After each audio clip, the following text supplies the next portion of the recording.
Welcome to another episode of Beyond Four Walls, and I'm your host, Jodie Fraser, and today we have a remarkable guest who is not only a leading figure in the property industry, but also a passionate advocate for personal branding.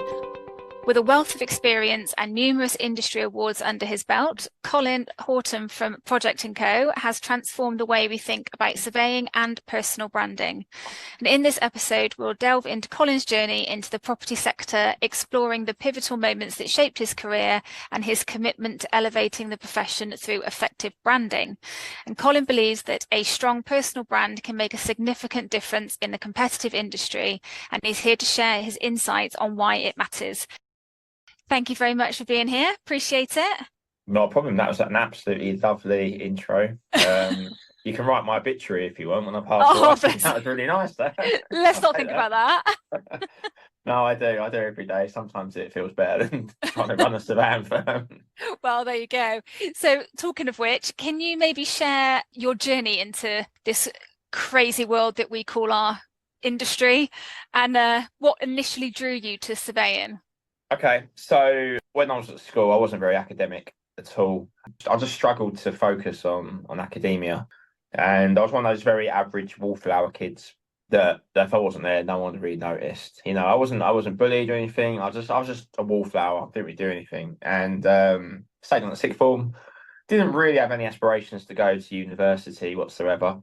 Ended up getting a job in a call centre, and I was happy earning £1,000 for every year that I was old. I wasn't really that bothered. And then my two best mates thought, oh, actually, do you know what? Let's have a look at uni. Went down to Portsmouth on the open day, and they were like, "Oh, it's got a really good car park." And I was like, "What?" Car park? Yeah, it's got a really good. It's got an award-winning car park. Gunwall Keys. It was an award-winning car park. Okay. And like, oh, we're gonna go uni. Do you want to come? And I was like, yeah, right. So I done the application. Well, I didn't even see it. I just went, and I done property development, design, and marketing, and realised I really enjoyed doing property. I didn't particularly learn much at university, but I learned how to kind of look after myself and how to socialise and come out myself. Got out of uni, realised I need to get a job pretty sharp. I managed to get a job at this property company, which was a little bit dodgy looking back on it, but the guy was an incredible salesman. So he got to payday and no one would have there'd be no money in the company accounts, and he'd literally be able to get up 50, 60 grand like that just from random investors. And their model was sell off plan properties they get it at 25% below market value, sell it at 20% below market value, make a 5% margin, and then take a finder's fee. But what they didn't actually tell us is that they never actually had these properties to sell. They were just taking finder's fees all the time. So I quickly got out of there and I saw a job for asset manager. I thought that sounds quite sexy. I'll go for that. And no word of a lie, my interview with who is an incredible, remarkable billionaire man. I walked in there. I had sunburned nose. I just got back from Cavos. So it's like kind of like it's scabbed. It was like 50. It was really bad. I looked like a right little mess. Turned up, bloody nervous, ill-fitting suit. Didn't really work. And the guy said to me, he's like, "Oh, take a seat." It's like, "Cool." He's like, "Where do you live?" "Well, tell me your address." And I was like, I forgot. I was like, "Oh, 3 Victoria Road." And what's your postcode? I was like, SS1, whether to say. And he's like, "I like you, you're hired." And that was it. Okay. And then out of nowhere, I started doing asset management, doing leasehold enfranchisement, rose to the top of the asset management tree there. We were doing about 400 or 500 lease extensions a year, total value of about 12 million quid per year. No, I was just solely responsible for. And then, yeah, I got a bit of an urge to perhaps go on my own. And I had a couple of failed business ideas in that time. But what I'm doing now is I found my business partner, John and Aaron, and we set up Project & Co with a view to making surveying more accessible, trying to change the perception of it, which I'll go on to in a little bit why I wanted to do that. Yeah, and that's where we are today. So quite a long little monologue for you, but no, I mean it's great. It's great. I mean, it's interesting because obviously I do follow you on LinkedIn and socials and everything. So to hear that backstory, it's a really interesting thing. But what would you say the mission is then behind Project & Co? Back when I was at Regis, we were instructing Savills on a case. It was a little bit out of our comfort zone. And I'd never met a posh person before in my life. I'm this little guy from Essex. I don't hang around posh people. I'm single parent. I get my housing benefits and all that jazz. That's what I was used to, We end up going to meet these guys from Savills who are lovely, lovely, lovely blokes, like, proper nice. But my God, they were posh. I mean, silver spoon weren't the word. Like, these guys are proper Yeah. posh. And I just couldn't get my words out. I felt so inferior, so insecure, so like, well, I shouldn't be here. I don't belong here. And it just sparked something in me. As I don't want anyone else to ever feel like that in my position. And the point I was top of my game, I was like, I was so good at what I was doing. But I just thought I was less than these guys just because they were from a different background to me. So that's what kind of spurred what I wanted project to look like. I wanted us to be not your atypical pale male and stale kind of thing. I wanted to create a diverse company where everyone's got the opportunity to succeed. Doesn't matter where you're from, what you look like. I'm covered in tattoos. So, people do have a stigma about that. And we wanted to change the way. And Savan, inherently, we cause people problems naturally. Savans are a pain in the arse a lot of time. They tend to cause issues more than they help things. And I was like, so what? We've got a gap here. We've got a gap in the market, and that was it really. Just a young, dynamic, bit cliche, but a firm of Savans that will ultimately try and give people great careers, really help our clients, and become friends. Life's short. You don't live to work, you work to live. So that's kind of how we've kind of grown. Definitely. So where did the personal branding strategies, I guess, come into play with how you grow the company? Good question. We didn't have much of a budget when we started. We were running on purse strings, and I was like, what's the easiest way to get out there? What's the easiest way to let people know about us without spending much money? And LinkedIn, I've been on LinkedIn for a while, and it'd been good for me. I've started to meet some people and stuff, and I was like, I've got a bit of a, there's an avenue here for us to really kind of get out to market. Quickly started posting stuff, and I was aware I was being a little bit more quirky. I was lucky that, we had my own firm, so I could say what I want and do what I want. I think it was at the same time that, not woke culture, but when people were a little bit more hesitant about what they were saying, the people are ultra cautious about what to say. Never say anything controversial, but I was like, you know what? The world's my oyster now. I'm just going to start saying what I want. There was a gap because I think you can go on LinkedIn. It's really contrived. People just say what they think, you want to hear. And I was like, we can really grow this. Because I was a professional services business, having a personal brand is imperative. To be honest, no one gives two hoots about the company generally. They care about the person that they're dealing with, and that's what's really important. Yeah. And we went, and that was the brand we grew. I was like, Joe, well, first things first, I'm going to try and win some awards, which is what we've done. That was great. I recommend that to anyone who's launching a company, and they can try and get, if they're worthy of an award, put yourself forward for it, because there's a great opportunity there. That straight away gave us some credence and some authority in the sector. Then we started posting articles for local publications and stuff. Again, more authority. And it's posted pretty much daily since then. And the whole business, I'm not just saying this, is growing from LinkedIn. Without LinkedIn, I wouldn't be here at all. God knows what I'd be doing. LinkedIn has been the absolute catalyst, and people that don't use it are absolutely bonkers. Good advice there. I certainly try it and be as You're active as I can. Oh, You're thank great. you. I do try. Some days or some weeks, I post quite often, and then there'll be times when, I'll post on a Monday and then I get to Friday and realize that my week has been so hectic I haven't done anything on LinkedIn. So, but it is hard, isn't it, to try and balance your day job and then posting everything out on socials. Do you think it's an age thing? I do it as a routine. So Okay. I train at the gym every morning, same time, 6 o'clock every day.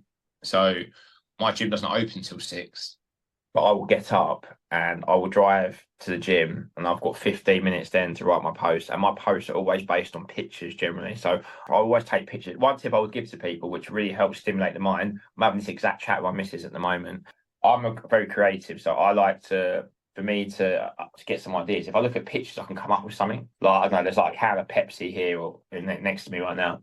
Look at that for about 5 minutes, I'll come up with some kind of post for it. There's loads of different avenues you can do. But I said anything I do during the week, the amount of clients or out, in town or whatever, and I look back and I was like, Joe, I can turn that into something.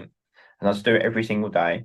Post you think will do well, like, maybe some statistical research you've done about something. Yeah. No one cares. No. You post a picture of your dog or something, everyone loves it. it goes off. And the Yeah. one thing I'd always say to people is don't let engagement put you off.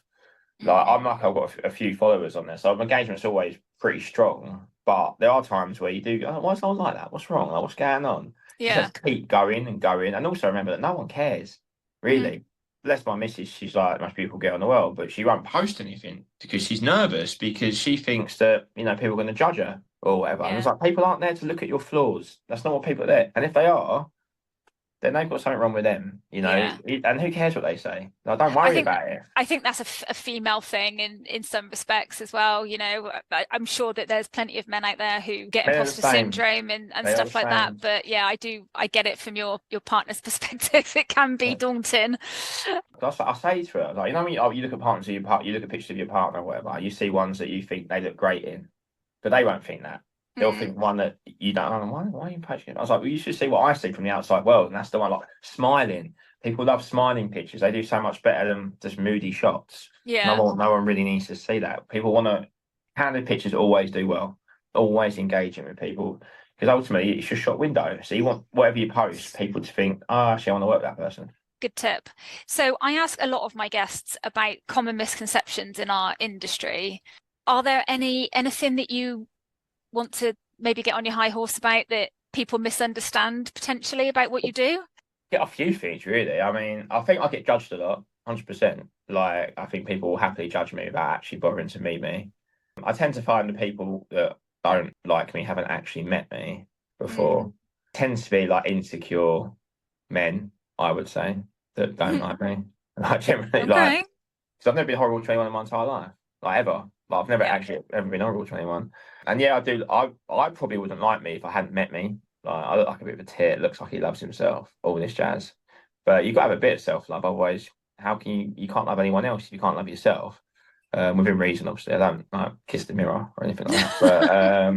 But people got to realise that I don't have anything to fall back on. Like I have to support my mum. My dad ain't around. I have no financial like any support anywhere else apart from myself. I have to look after everyone in my life. So everything I do it because I have to do that. Otherwise, I'm fucked. I have to do that. So that's why I post so much. That's why I'm so passionate about doing all the public talking, trying to, just create something that's authentic in a world that is so contrived. And it's easy for people to maybe look at other people's success or they've done really well. It's easy to do really well when you're given loads of money. Like Mm. everything we've done is literally from scratch, from zilch, from nothing. And I think people forget that sometimes when they're quick to judge. And our firm, we're not experts in running a company. We're experts in surveying, but we're not experts in running the company. So we do make mistakes. We don't always manage correctly, or we don't always have the ultimate client care because you have to grow a business, you have to consistently win new work, deal with growth problems and Mm. people, and it's hard. We've got 25 people. It's a lot of people you have to deal with and different personalities. It is hard, and we do make mistakes, and I just want people to realise that we are nuts for starting a business up, you included. We're Mm. bonkers. Why Yeah. we do it? Why we put ourselves through that much stress? They might see us BDs, especially of going out, having nice lunches and drinks and stuff. We're the ones that sleepless nights. We're the ones that have to, for want of labour's better term, have the broadest shoulders. Have to have the burden because it's now sleepless nights I have Yeah. trying to worry about cash flow or trying to get that client in, or I've won a client and one of the teams kind of messed up a little bit. Like Yeah. it is really, really, really hard. And ultimately, I'm growing the company to sell it. That's what we're trying to do. But trying to sell a professional services business is hard, really hard. So Yeah. I just hope people do ever want to judge, and everyone's entitled to judge. Just try and talk to me first before you make a split judgment on the stuff that I post. And if you've got an issue with that, then don't follow me. You don't have to Mm. follow me. But yeah, there you go. Not that I'm Yeah. bitter or anything, but It's a great answer. Great answer. But you've won quite a lot of awards. Mhm. What do they mean to you personally and professionally?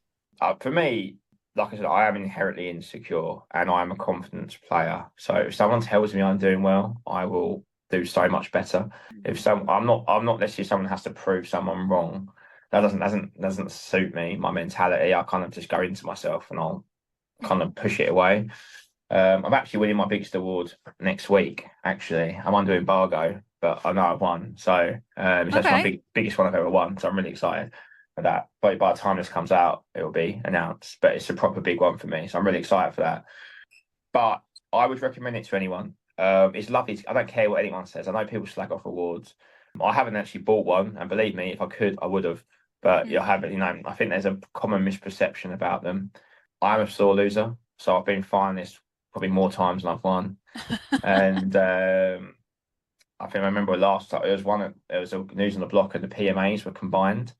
And that year we bailed out a company that had gone bust with like 400 people. We'd hosted multiple events.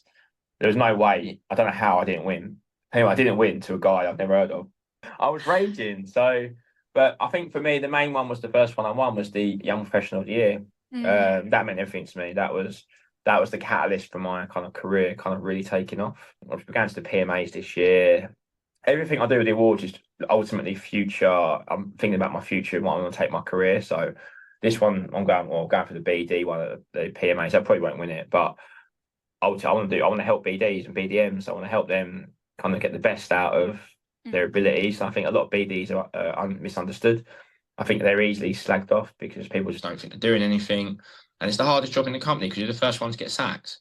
Yeah. If you're not doing a good job, you're the first one to get sacked. And it's not easy because you're relying on the team behind you to deliver the service that you're promising. So I really want to start working with BDs. I'm kind of like a coachy thing. I'm doing a little bit now, like mentoring, but I don't get any money from it. And it's got to a point where I kind of think, I do actually need to start maybe monetizing it. So that's my pay for the next kind of couple of months, I guess. So that's exciting. So you do a lot of networking. Where do you see, I mean, obviously you've got your party going on in December, so you can tell us a little bit about that, but how do you think networking has helped your career? Networking is a huge part of personal brand, personally. Like, you have to convey your personal brand in person. So you can't, one thing I'd say to the listeners is don't have one personal brand on LinkedIn and be something completely different when you meet someone. You have to stay true the whole way through. And I like to think that I do that. But without networking, I mean, how do you expect to meet people? LinkedIn, you need LinkedIn to initially start the conversations, but then you have to go and meet these people and be comfortable in those rooms. I still get really nervous about networking. That's why I do the keynote speaking now, because it really pushes me out of my comfort zone. I'm still a shy little kid. Like yesterday, I've done two yesterday. One was a massive lender in prime central London, and everyone was really posh, and and I was the youngest on the panel probably by about 20 years. It was daunting, really daunting. But I done it, had to do it, and then I had to drive 4.5 hours to bloody Reading to go and do another one at 8 o'clock in the evening last night. Oh gosh. So I'm really kind of putting myself out there, but stuff always comes from it. And whether people comment or say anything, they respect you for doing it. And I'm not polished in the slightest. I treat it like a best man speech. But when I do go to events now, what I'll try and do as a little tip is I'll tag the event initially before I'm going, and then generally people that are going will comment. So that means that when I do go, I've got someone I can go and talk to. Because I'm not, believe it or not, I don't generally like going out talking to random people. Like, I don't generally enjoy that much. No, not me. No, and just don't talk about work. Like, it's boring. No one really cares. Like, what you do, you're in the same room. Don't talk about your job. It's really boring. People want, if you're going to network, talk about a mutually interesting subject. That's what I always say. Finish off with, okay, so this is what I do. It'd be great to do some work with you. I'll drop you a line, and then you can follow up with an email. I've got 3 jokes that I always tell. They're banging. Okay. I would say one here, but I don't know if it will have the same effect. They are pretty good, but they've done me wonders. So maybe learn a couple of jokes. People like people that like to make people laugh. It's a good. Okay. It's a nice trait. But just ask questions. Don't talk about yourself. Just ask. Yeah. Even if you don't take it in, just ask, and just try and remember one thing about every person. So next time you see them, you say, "Oh, how's little Felix? Is he all right?" Yeah, that's a really simple one. And then always just follow up on LinkedIn or email or WhatsApp the next day, and just say thanks for your time. Just thank people for being around you.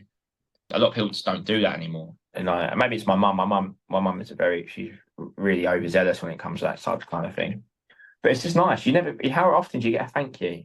I know, it's a nightmare, and I think I'm one for, if my daughter gets presents for a birthday or Christmas or anything, and teaching her, even at the age of 4, that, you've got to make sure you say thank you.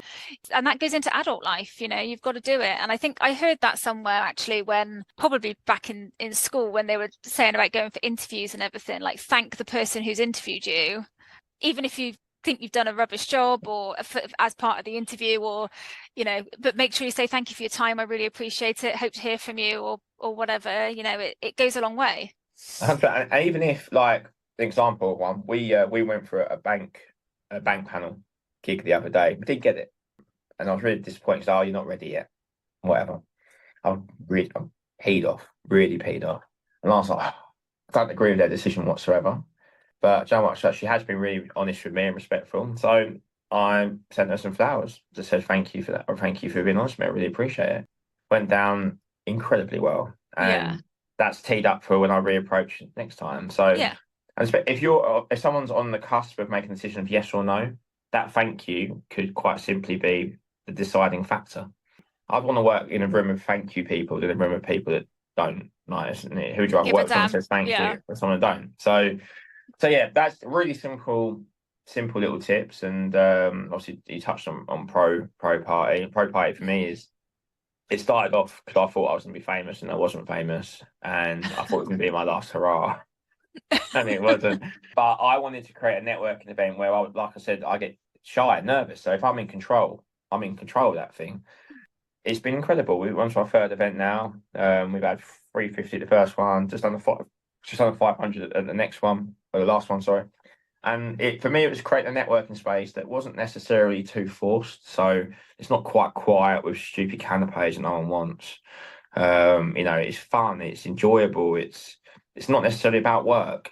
It's about making memories, and about making memories with people that you do actually work with in the sector. It's been great, and it's something that I want to keep doing, and I'm enjoying it. It is a business now, and it is starting to actually make some money, not lots, but enough to make it worthwhile doing.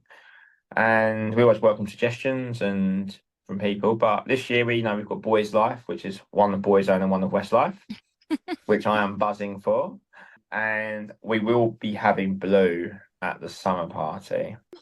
I'm very excited for that. So the property sector is so dull, and the only really events in the decent ones are the PMA, like the award nights, and a lot of people have their own thoughts about the awards, and we're just trying to add something a little bit different, where there's no pressure of awards or no expectations that night, and you haven't got to worry about buying a tuxedo or a really posh dress. You can just come whatever you want to wear and just enjoy yourself. So it's very stressful, and I cried after the last one because I was too emotional.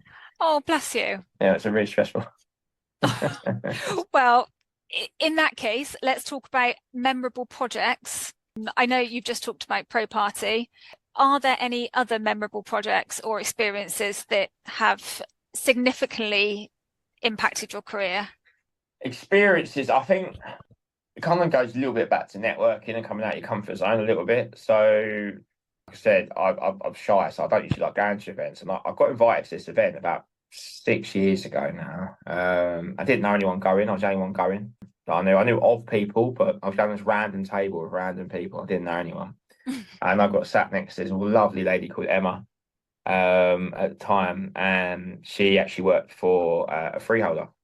I just started up my leasehold enfranchisement practice. 6 years later, that lady was probably our best ever client we've ever had.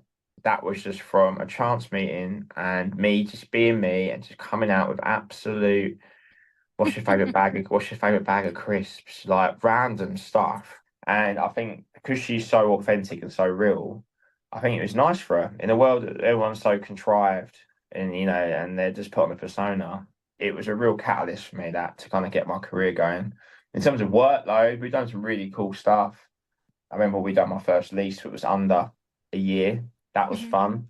In Chelsea, that was a really cool one. That was a massive fee for us, and I was like, oh my god, I'm part of the big boys now. There's been lots of little things that have really added up, like when we had our first member of staff. I've been very lucky to work with the people that we've had. We've not had many bad eggs over the years. I think every day is a challenge. It's going to be followed by a day that's going to be a really positive one. So it's hard to pinpoint anything that's like massive. A lot of the stuff we do now is we churn stuff out now, so I don't get to see after work we do. But yeah, I guess there's not a bit of a wishy-washy answer to that one, but No, it's not at all. And I think if you could look back, 10, 15 years ago and give yourself some advice, in comparison to, what you're doing now, what would good you say to question. yourself? Do you know what? I get a bit emotional thinking about little old me when I was young. Literally, if you met me now, like zilch, like it's really sad actually. Like I was this little pot belly, I had this horrible buck teeth, spotty little thing, like with zero, like I know people say they'll put like we were like poor, like we lived like sometimes we were like homeless, like we're not on the street, like you just in like temporary accommodation kind of thing. Like it was bad, but it was great at the same time. My mum was always there for me. She's done an incredible job, but she just gave up like a career so she could be there for us. We lived in quite a rough area, so she gave everything up so she could look after us. So that she was there when we got home from school. Yeah. We never got into trouble at all. And she's, that's why I look after her now. And don't get me wrong, she's a nutty Catholic lady, but she's good as gold. And that kid had no aspirations. That little 12-year-old lad just wanted to get. I used to be a really bad hypochondriac. So I used to make deals with God. I was like, oh, God, can I just live till I'm 30, please? Like, please, I just want to live till I'm 30. I had that about 4 times. Because I've made some mistakes. No other mistakes I wish I hadn't made. Like, financially, I'm not necessarily the most responsible person in the world. But in terms of everything, in terms of relationships and stuff like that, everything's happened for a reason. I think you have different chapters in your life and you need those chapters to have the book. And without those chapters, the book doesn't make any sense. So I wouldn't change anything like that. I'm in a great place now. But I think I'd basically just say to little old me is don't worry, mate. It's all going to be all right. Stop worrying. Everything you worry about doesn't happen. And everything always gets your worries you had 2 years ago that were probably eating you up are done now. Yeah. So there's no point worrying. And I'm basically Cole, you're addicted to stress, mate. There's nothing you can do about it. So just get on with life. When you're not stressed, you end up giving yourself stress. So is that why you go to the gym every day? I have to, yeah, and I get really fat otherwise. I eat like a king. Like I love my food. I said to the missus, I'm not going to be one of those like proper 6-pack guys because they're not living their life. I don't want to live my life eating broccoli and chicken every day. Like, I want to enjoy it. I want some pasta. I'm Italian. I need some pasta in my life, It's got to be done. Yeah. In terms then of how you see the future of surveying over the next decade, what are your thoughts on that? AI will be a massive part of that coming forward in the future. We're already seeing it in the valuation side of things. AVMs are becoming more and more popular. I think valuation will be really affected by AI and tech over the years. Building span and in terms of property management work, I think there's going to be a lot more focus on kind of capital expenditure and PPMs. I think that's going to be huge. I think there's going to be a lot more scrutiny for obviously following Grenfell, etc., on property managers. A lot more regulation, I suspect, will be coming in for all involved, and we all hate regulation. There's a lot more young people in the market now. There's only so much salaries can keep going up. Like it's expensive now, and there's going to get to a pinch point where it's not going to be viable to start running these surveying firms. So I expect fees to go up quite a lot. I do expect to see that. I think obviously, as you'll be aware, all there's like 3 companies buying every single property management company in the country at the moment. So I think that's going to have an impact. I expect to see more internal surveying getting done. I have my own thoughts on internal surveying. I don't necessarily think it gives the client the best experience because I don't think it's impartial enough. But I expect that to happen. But yeah, I just think it's going to become a lot more streamlined and hopefully simplify things a little bit because I think everything's so overcomplicated at the moment, and I don't think it needs to be like that. I think surveyors overcomplicate things to justify a fee, but also our insurance is ridiculous. There's not enough insurance providers in the market, so I think unless that changes, a lot of people will come out of the market. They'll fall out because they just can't afford to run. They can't afford to run the company. So in short, fees will go up 100%. Like that's going to happen, and I think there'll be more internal surveying firms. Hopefully, someone just buys us. That'd be great. Well, we've put it out there now. Put it out to the universe. Yeah, someone buy me, please. Anyone? Do you say that every Friday? Yeah, it's literally every Friday. Yeah, it's a bit of a rubbish week. So a couple more questions before I let you go. It's like therapy. I like it. It's nice. It's quite good for me, really. So you're quite a young lad, so I'm sure that if I ask you about what legacy you want to leave, you've got many more years ahead of you. But in terms of your legacy, then, what do you hope to leave within the industry? And Oh, good question. That I think for me, I want to be respected. That's a massive thing for me. I think the respect thing is a big thing. But I want to be respected for changing it. And I think I've already noticed it. And it might be me overthinking it. But I swear I look at LinkedIn and I swear I look at people that just connect with me and they all start changing their style and they start copying me. And I was like, that's because of me, that they're doing it because of me. And I met one of my rivals at an event recently, and I used to be hell bent against, it's me, and now I'm thinking, nah, I want to work, I want to get to know what they know, I want to be in their circles, I want to work together. Why are we trying to compete so much? And these guys are, who the hell am I to think I can compete with these guys that have been doing it 10 years, and my little department that we launched, they've been doing it for 6 months. And I was like, look, I talk about you guys all the time. And they were like, no, we talk about you all the time. And I was like, really? It's like, yeah, like all the time. And I was like, oh, cool. Like, so if I can help inspire some young people to set up their own firms, take that risk and to not be afraid that it might go absolutely tits up, then I've done my job. The posts I do about kind of mental health and for entrepreneurs, just talking about, when it's not all good and when it is, when it is hard, if that might save someone from doing something stupid one day because they know someone else is going through it, then fucking wonderful shit as well. You can swear, it's fine, doesn't matter. And fucking wonderful. And yeah, I just remember he's a nice guy that actually made an impact in that thing. And you know what? We're happy for him that he sold out for all those millions and he's off doing his little tortilla-based restaurant in Leon Sea. Nice. Or living it up on a yacht in Bahamas. I wish we got that much money, but we won't get that much money. But you never know. You never know. We can pray. I'll ask the gods. And finally, then, what are your future goals, both for the company and for you? Yeah, so I want us to get to a point where we're kind of counted as kind of one of the market leaders.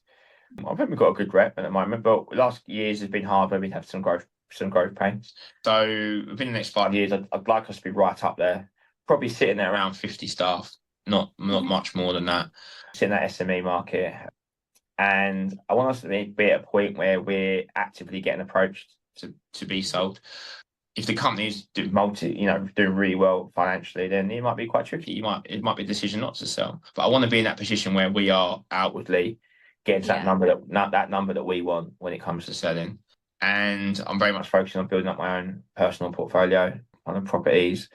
And quite simply, I just want to be happy. Like, I just want to be in a point where I'm not having to worry about work every single day, not having to worry about letting clients down, not having to worry about all my team. And I've got people doing everything for me. And yeah, just knowing that I want to be in the financial position that I can basically give all my money away. Believe it or not, I like nice things, don't get me wrong, but if I sell the company for X amount, I'd give half it away. Like, I'll start again. Like, it doesn't bother me. I just want to be somewhere I can help people and make a difference to their lives because they're not necessarily capable of doing it themselves. So yeah, that's it really. Well, I think that's a lovely note to end on. I think you're an incredible human, Colin. I really do. I think Thanks, Jo, I appreciate it. I'm following you for quite a while, and obviously we've met at events and stuff like that. But yeah, I think you're great. So keep doing what you're doing. Thank you so much. You've been a great interviewer. I appreciate it. Thanks so much. Thank you.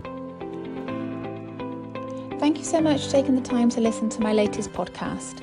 You can find me on LinkedIn and Instagram. The links are in the show notes. Or you can contact me on jodie@jodiefraser.com. For more content and updates, don't forget to subscribe to this podcast on your favourite platforms. Thank you once again for listening. Until next time, take care.